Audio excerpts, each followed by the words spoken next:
I was a child that I was always attentive, and because I was deaf, uh, um, I had to pay attention to people so I understand what they were saying because I couldn't hear.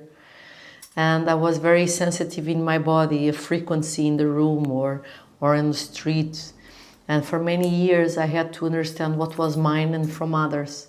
I was I was feeling, normal, relaxed, and someone would appear, and then I would feel strange, and that I had to learn when was my transformation or someone influenced, and that helped me since very young to start to feel the other. And it's not only the other, it's the quantum field, what is going on here without the rational mind. So when we are working with people, we need to use the rational mind, of course, always. But there's a part of the observation that needs a lot of silence inside of us. Without silence, we can't really hear what the other person is saying, what words they are saying, what is the tone of the voice, in what moment they rise their voice or go low, or they are flat, it's their posture. But the eyes, but there's other thing that is what they don't say and how their body reacts to that. So for that, we need to have stillness inside, because if we are busy with ourselves, it's impossible to pay attention. And many times the frequency of the person, that when you develop that presence, you feel has matter many times. For example, sometimes I'm in a ceremony, not only the ayahuasca, breath work, and I come close to the person and I have the sensation that I'm helping that person to deliver a baby. There's no baby there.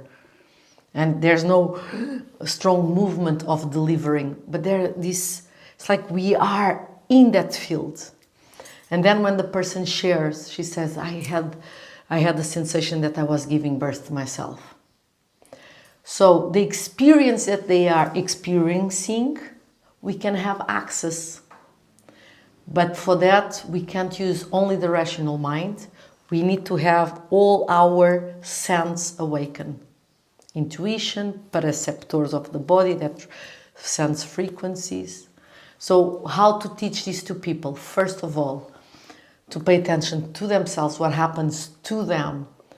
And then what happens when they are triggered, what happens when they are in certain environments.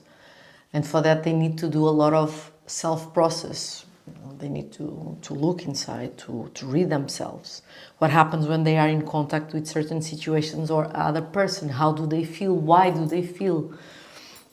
And when they start to own themselves truly, that they are not only in the rational mind processing, but they are feeling, observing the situation, observing and absorbing, allowing that to be inside of them.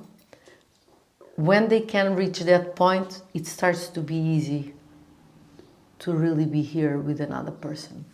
So for some, it's really easy. For others, because so many reasons, it's not easy and they need to train more. So I believe that is the only training.